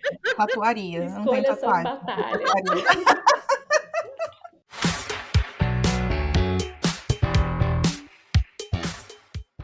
E Lilian, é engraçado, né? A gente deve estar aqui já com 1 hora de episódio líquido, mais ou menos, e a gente nem entrou nessa parte de investimentos. Gente, a gente vai ter Lilian, você já está convidada, a gente vai ter um segundo episódio aqui para a gente falar só da parte de investimentos, mas a gente quis focar hoje nessa parte desse turning point aí da parte de renda e da parte de gastos, porque é a grande jornada que a Lilian fez, mas a Lilian também manja muito da parte de investimentos. Depois a gente faz um episódio com ela específico para isso. Tem no blog do Aposentado aos 30, tem bastante coisa de investimentos lá. Porque a gente nem chegou ainda no grande dia, no dia D. Como é que foi? Você estava ali com o seu plano todo certinho, fazendo tudo, e aí você falou assim, beleza, cheguei lá, cheguei no meu número. E aí? Isso, então agora eu quero que, né, a pessoa que está ouvindo, ela visualize aquele momento, né, em que você atingiu o seu número, né? Então, todo momento que você estiver andando de ônibus, né, cortando gastos, fazendo alguns pequenos sacrifícios no dia a dia, né, optando por cozinhar sua comida ao invés de pedir iFood, pensa nesse dia, né, que foi a grande consagração, né, o dia que eu consegui chegar para o meu trabalho e falar, estou entregando minha demissão, né, e era muito curioso, né? Porque eu lembro que meu chefe virou e falou, mas você vai pra onde? Eu falava, não vou pra nenhum lugar. Mas como, né? E para as pessoas assim, você tá começando na carreira, né? E o meu salário tava só subindo, eu tava sendo super bem remunerada, então para eles assim não fazia o menor sentido, né? Você tinha acabado de pedir aumento de bônus e agora você tá pedindo para sair. Enfim, então foi realmente um choque. Eu lembro que na época eu não tive tanta coragem, assim, de falar exatamente pro meu chefe o meu plano, né? Eu não tinha tanta intimidade com ele, esse emprego eu tava há 2 anos só. Então eu acabei falando para ele que eu ia fazer um sabático, que não era mentira, né? A consagração da nossa viagem, eu e meu marido, a gente já tinha decidido que no dia que a gente atingisse a nossa independência financeira, e a gente se organizou muito para que os dois atingissem a independência financeira na mesma data. Então, é importante falar isso, nós somos casados com separação total de bens. Pra gente funcionou muito bem no nosso casamento essa escolha. Eu sei que não é uma escolha óbvia, mas pra gente fazia muito sentido. Então, cada um tem a sua independência financeira, mas a gente conseguiu chegar nesse número juntos, porque a gente queria comemorar a vida com tempo livre juntos, né? Então, pra Já gente temos era... um terceiro episódio, então. Temos um terceiro episódio. A Mas vai, independência financeira continua. 2. Ah, ele tem que participar, ele tem uns insights ótimos também. Mas enfim, e daí a gente conseguiu conquistar esse número juntos e a gente pediu, na época era da pandemia, né, 2021. Então a gente estava os dois em casa trabalhando e eu estava no meu computador pedindo demissão para o meu chefe e ele estava no computador dele pedindo demissão para a chefe dele e a gente desligou o computador juntos e a gente começou a pular pela sala, livres, freedom! Tipo, aquela Gente, que alegria, assim. emoção! Muito emocionante, porque era um Se vocês processo que a gente fossem estava geração trabalhando há TikTok. anos. Não, se vocês fossem geração TikTok, com certeza vocês teriam gravado, viralizado e 50 mil likes. Então, só sonhem com esse momento. Eu sei que a jornada é difícil e eu sei que chega um momento, né? Tem muita gente, tem muito leitor do blog que fala isso. Eu não aguento mais, ainda falta não sei quantos anos para mim e tal. É muito difícil, mas assim, só sonha com esse momento. Faz o que você pode hoje, mas curte a vida também, curte a trajetória. Tem jeitos de você curtir a trajetória, sim. Mas o mais importante é focar nesse seu grande objetivo, né? A gente vive à base de metas, né? Acho que o ser humano, ele é motivado por metas, né? Então, foca nesse dia que ele vai chegar, né? A conta é clara, a conta é fácil. Eu já ensinei, a Carol já ensinou, a Vic também ensina essa conta. Então, você vai chegar lá, né? E daí a gente... Tô pensando aqui, vamos pôr na descrição do episódio um link de uma calculadora de independência financeira, cá. Assim facilita também. Ótimo. Bom, aí a nossa decisão era por viajar nesse primeiro ano. A gente sempre amou viajar, isso sempre foi uma prioridade pra gente. Então, e era uma coisa que a gente mais sentia, né? Então, lembra que a minha jornada FIRE, né, começou por um dia de depressão pós-férias, né? Quando eu percebi que eu só teria 15 dias de férias. Então, eu queria consagrar com 365 dias viajando, curtindo a vida, né? Para mim isso era muito importante. Então, a gente comprou um trailer e a gente viajou pelo Brasil de trailer durante um ano. Foi uma baita aventura. A gente queria... Paulista, né? Às vezes a gente está cansado da selva de concreto que é São Paulo. A gente queria ir para o meio da natureza e a gente foi. Foi um encontro com o Brasil. A gente conheceu pessoas incríveis, lugares maravilhosos. Eu que sempre fui de viajar para fora, sempre menosprezei viagens nacionais. Eu tomei na cara, assim, porque o Brasil é muito incrível. Tem lugares lindíssimos, com infraestrutura, com segurança. Foi uma viagem, claro, a gente tomou muitos cuidados, mas foi uma viagem muito, muito legal, muito tranquila. Eu escrevo pouco sobre essa viagem no blog, mas até deveria falar mais, porque foi um dos grandes momentos da minha vida, mas foi um momento de mais introspecção, né? E eu acho que isso foi muito importante pra gente no FIRE, né? Porque a gente atingiu o FIRE e sair do nosso ciclo social. Então, eu e o meu marido, a gente se tirou desse nosso ciclo social para a gente viver esse começo de vida que ia ser totalmente diferente da sociedade, né? Eu tinha 33 anos, ele tinha 37 anos na época, a gente era super jovem para falar que a gente não precisava mais trabalhar. Então, acho que a gente ainda precisava se entender sozinhos, né? Quem a gente ia ser nesse novo personagem antes de conviver com os outros, assim. Então, isso foi, sem dúvidas, fundamental pra gente, assim, poder estar um tempo longe dos ruídos, né? Acho que a gente recebe muito ruído social. Claro, tem as pessoas que amam a gente, que dão conselhos, mas às vezes tem umas pessoas um pouco maldosas, né? Então, muita gente tem medo, né? Às vezes eu acho que tem gente que nem tenta a independência financeira porque fica pensando assim, gente, mas o que as pessoas vão falar, né? O que as pessoas vão achar se eu estiver vivendo com pouco?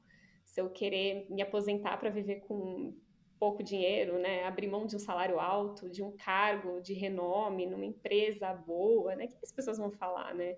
E não dá para ignorar que essas coisas não impactam a gente, né? E eu acho que eu trago muita reflexão sobre isso no blog também, né? Porque até hoje é um processo. Então, até hoje, a gente tomou a decisão, né? Depois de um ano viajando, a gente tomou a decisão de voltar para São Paulo, porque a gente se aposentou para ter mais tempo com as pessoas que a gente ama. Então, e as pessoas que a gente ama estão aqui em São Paulo. Então, eu tenho amigas de infância, eu tenho minha família aqui, meu marido tem a família dele aqui, e a gente se aposentou para ter mais tempo com eles, né? Então não faria sentido morar em outro lugar.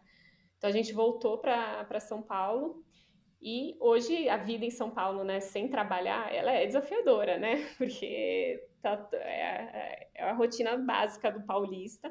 Se bem que eu ouso dizer que quem não conhece São Paulo, né, poder curtir a vida cultural de São Paulo, os parques de São Paulo, de segunda a sexta-feira, quando todo mundo está trabalhando, é uma experiência incrível que eu recomendo para todo mundo. Espero que vocês possam viver isso um dia, porque é outra cidade. Hoje eu vejo São Paulo com outros olhos. Andar de transporte público, para mim, hoje não me incomoda, porque eu não pego transporte público às 7 horas da manhã, né? Eu pego transporte público às 11 da manhã, né? Que tá quando a hora que tá todo mundo no trabalho, assim. Então, eu tenho alguns luxos hoje de aposentada.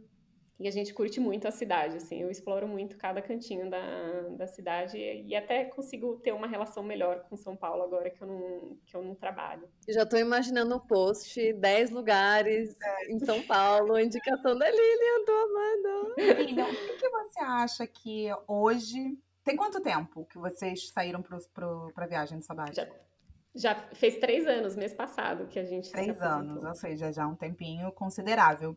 O que você acha que mudou de lá para cá na sua cabeça? Porque como você atingiu bem rápido, né? Isso também faz diferença. Você ainda está nesse, né, o nosso autoconhecimento, na verdade, nunca vai terminar. Mas o que você acha que mudou de 3 anos para cá? Mudou de certa forma, né? Eu acho que teve um choque, sim, de repente você ser uma aposentada.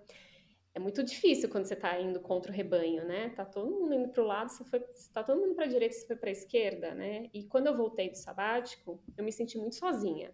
Então, durante a viagem, né, para as pessoas, o que eles estão fazendo? Eles estão viajando. Quando a gente voltou, as pessoas começam a me perguntar: e aí? Vocês não vão fazer nada? Vocês não vão trabalhar? Enfim, né?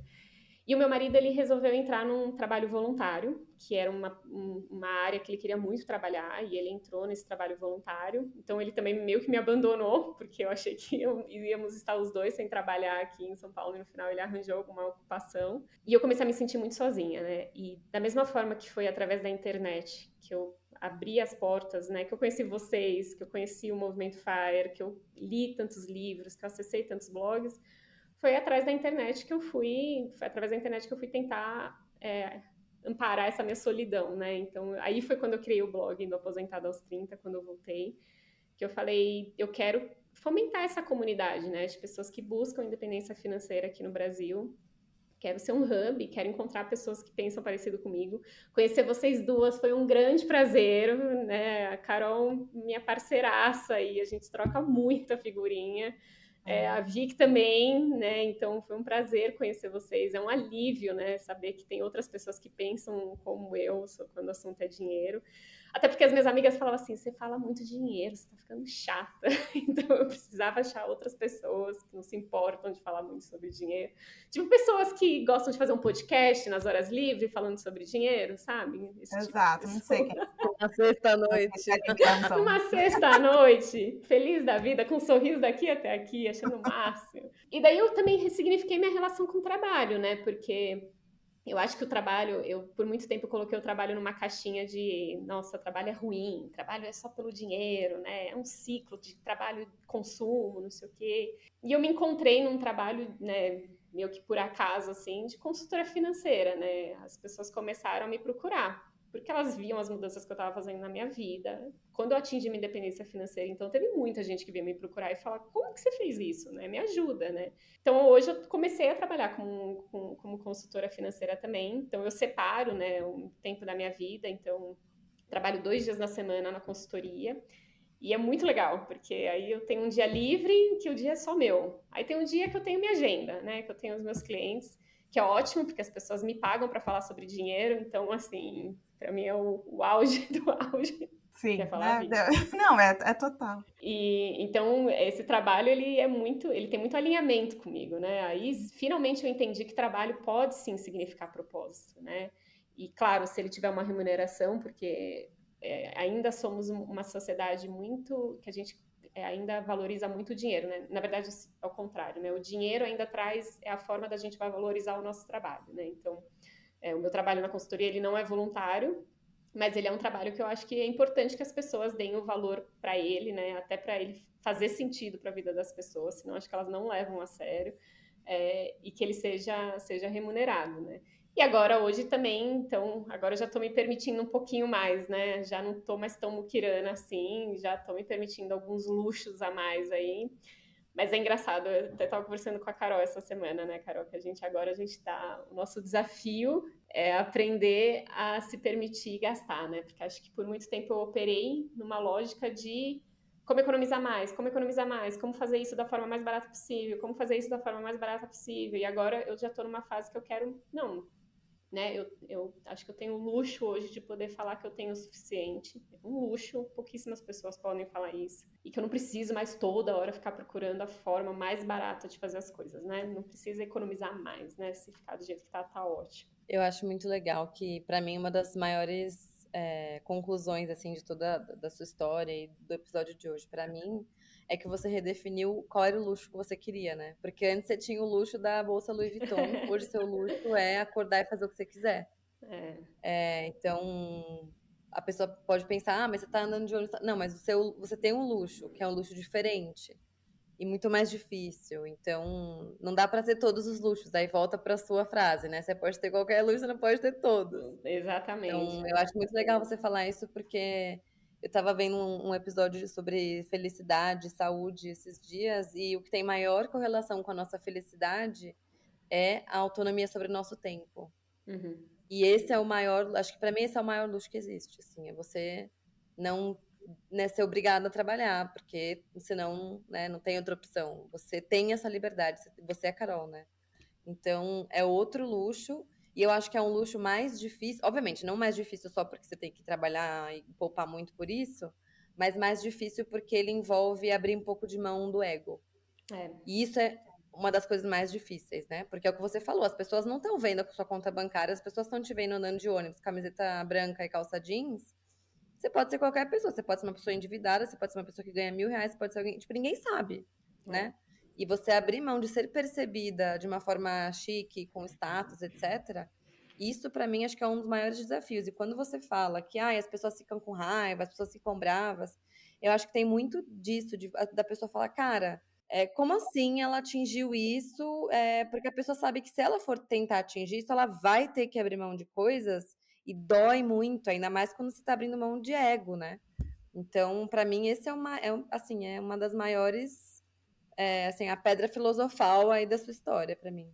Você É. foi no ponto, Vicky. Você foi no ponto. E, e Eu é, acho que é o principal. e é doido, né? Porque a gente não para pra pensar, né? Que algumas pessoas já conseguiram atingir bilhões na conta, né? Mas ninguém conseguiu viver por bilhões de anos, né? Então, o nosso recurso mais limitado é o tempo, não é o dinheiro, né? Tem gente ganhando uma infinidade de dinheiro, mas Não, as pessoas não estão total, ganhando uma gente. infinidade de tempo. E eu vou dar um exemplo aqui, a gente está se encaminhando para o final, que se deixar a gente vai ficar aqui um tempão, mas né, hoje é sexta-feira. E ontem mesmo eu estava com umas amigas, enfim, e do trabalho, e elas estavam falando de uma outra pessoa. Ah, não, porque essa pessoa, a gente viajou juntos, é uma pessoa que supostamente tem um cargo muito alto no mercado, e essa pessoa não sai do celular, só no trabalho, no trabalho, no trabalho, no trabalho. Poxa, e aí a mulher dele falou que é sempre assim, porque ele não larga do trabalho, não larga do trabalho. Aí eu falei assim, de repente, né, um dia, quem sabe, ele vai querer atingir a independência financeira e tal. Não, com certeza ele já tem, com certeza ele já tem. O cara tá, tipo, é o que você falou, né? Muitos, muitos, muitos milhões, não sei o quê. Aí eu falei assim, talvez ele nunca vai atingir, porque não é uma questão só financeira, né? Não não estou falando que a pessoa não pode só querer o trabalho, mas talvez ele nunca vai atingir, porque ele não é isso que ele quer. Ele não vai querer sair do telefone, ele não vai querer perder o prestígio, ele não vai querer ser. Muitas das vezes a gente quer ser aquela pessoa demandada, né? Porque o fato de eu ser demandado mostra que eu sou importante. Olha, se não fosse eu aqui atendendo esse telefone, ninguém ia conseguir trabalhar. Então, tem tantas camadas por trás da independência financeira que vai muito além do número, assim, mas são tantas camadas, que muitas das vezes a gente não está nem apto a processar. Parece um jogo meio de Matrix, assim, sabe? Assim, a gente não está nem apto a processar o que a gente está falando. Que é um pouco do que você falou, né? É difícil ir contra o rebanho, isso pode causar uma certa solidão também. Então, assim, não menosprezem a importância da gente se manter como uma comunidade, a importância da gente entender qual é o propósito, ele vai além do trabalho. Eu sei que tem a questão do trabalho remunerado, eu estava com meu avô, tem 98 anos, e ele se aposentou, sei lá, naquela época tinha 50 e pouquinhos, meu avô era alfaiate, depois prestou um concurso público, se aposentou super cedo, tá com 98 anos. Você imagina o tempo. Eu falei assim, vô, o tempo que você tem de aposentado, sei lá, 50 anos de aposentado. E ele tá super bem, super lúcido. Como é que você fez? Porque você nunca mais voltou a trabalhar, né? E tem essa questão de que, não, se você não trabalha, você definha e não sei o quê. Só que meu avô é espírita e tal, então ele ia pro centro toda semana para fazer palestra, não sei o quê. Ele se voltou para um outro propósito. Era um outro propósito ali para ele, vamos supor, da religião. A gente só tem que encontrar qual é a nossa forma de manifestar a gente para o mundo, né? A nossa identidade. Que identidade é essa? O trabalho, ele exerce esse papel. Quando a gente consegue conjugar, ótimo. Mas talvez eu esteja aqui me alongando, porque senão eu vou entrar nesse assunto aí de propósito e de trabalho, a gente está se encaminhando para o final, mas vocês entenderam aí o ponto que eu estava Sim, querendo dizer. perfeito. Eu gosto muito dessa questão da gente entender o suficiente, né? Então, é um conceito que sempre está batendo na minha cabeça, assim, né? Então, em algum momento eu percebi que consumir em excesso nunca ia ser o suficiente para mim, né? E eu precisava mudar a rota, né? E depois trabalhar em excesso também nunca, as pessoas, você olha ao redor, as pessoas nunca estão atingindo o suficiente também, né? E eu acho que ter o suficiente é um conceito de luxo também, né? E eu gosto muito do John Bogle, né? Que ele é o pai dos investimentos passivos. Ele tem um livro que se chama O Suficiente, né? O tema é bem sobre isso. E ele começa o livro dele contando, né? Não sei se é uma história de verdade, mas que eles estavam numa festa, né? Com um bilionário e um cara chegou para ele e falou assim: esse cara aqui, ele ganhou mais dinheiro em um único dia do que você vai ganhar na sua vida inteira, né? E ele respondeu: mas eu tenho algo que ele nunca terá. Eu tenho o suficiente. Sim. O Morgan traz esse trecho no Ai, livro da gente, psicologia financeira por dele. favor, o que é esse trecho? Eu amo esse trecho. Esse trecho é muito bom, tá? Em um dos capítulos da psicologia financeira, a gente já falou sobre esse livro aqui e vale a pena assistir. Assistir não, ler. Gente, Maravilhoso. precisamos encerrar, porque senão nós não Isso. temos limites. Então, fica aqui o meu muito Adorei. obrigada para Lilian, que topou gravar com a gente. Com certeza, depois a gente vai fazer um episódio número 2 para aprofundar aí nessa parte de investimentos, que também é bem importante. E a Lilian também tem essa pegada que é bem alinhada comigo e com a Vicky de como encarar os investimentos e tudo mais. Acho que vai ser um episódio bem bacana, mas o de hoje espero que tenha inspirado aí quem está do outro lado a entender que é possível mudar o jogo. Se você entendeu que é possível mudar o jogo, no prazo que for, a gente já vai ficar super feliz com esse episódio. Nossa, eu tô muito, muito animada. Eu tô sentindo a mesma coisa que eu senti quando a gente saiu pra jantar. Eu tô tipo, ai meu Deus, eu saí assim, animada pra investir ainda mais. E é muito gostoso. Não sei se vocês que estão ouvindo sentiram isso, mas pra mim é muito gostoso ver alguém que. Essa virada de chave, assim, porque ela dá esperança pra gente. Acho que no fim do dia, falando de dinheiro, acho que esse é um dos sentimentos que a gente mais precisa e busca, né? Tipo, esperança de que dá pra mudar, de que dá pra chegar lá, de que dá pra, enfim, tomar o controle. Que é um processo que eu tenho passado nos últimos anos, de tentar ser menos consumista, de ter quitado minha dívida, de voltar a investir, quer dizer, de começar a investir e agora tentando cada vez mais aumentar a minha porcentagem, minha taxa de poupança. Então é muito inspirador para mim. Eu tô animadíssima, né? Assim, com vontade de comer o mundo e comer, sabe, investir mais. Então eu espero que vocês que ouviram também estejam com essa sensação, um pouco dessa sensação que já vai ser bastante. Tô super grata, Lilian. Obrigada demais por ter vindo. E, bom, a gente vai continuar se falando, né? A gente só vai dar tchau aqui Não, no aliás, episódio, Lilian, né? fala pra gente onde que o pessoal te encontra. É, Bom, vocês podem me encontrar, obviamente, no meu blog, o Aposentada aos 30, né, que escreve Aposentada aos 30, o 30 é escrito por extenso.com.br, mas se você digitar no Google blog Aposentada aos 30, acho que só tem eu. E no Instagram também, é @aposentada aos 30, também 30 escrito por extenso. São meus dois canais de comunicação. E queria agradecer vocês duas. Eu tenho um agradecimento duplo, na verdade. Primeiro, por me convidar para esse episódio, porque eu estava muito animada, muito empolgada. Desde que vocês falaram assim, a gente queria gravar com você, eu estava contando os dias para esse episódio chegar. E o segundo, eu acho que é uma gratidão que eu falo por todos os ouvintes, assim, muito obrigada por vocês terem criado esse podcast, assim, eu acho que vocês impactam a vida de muitas pessoas.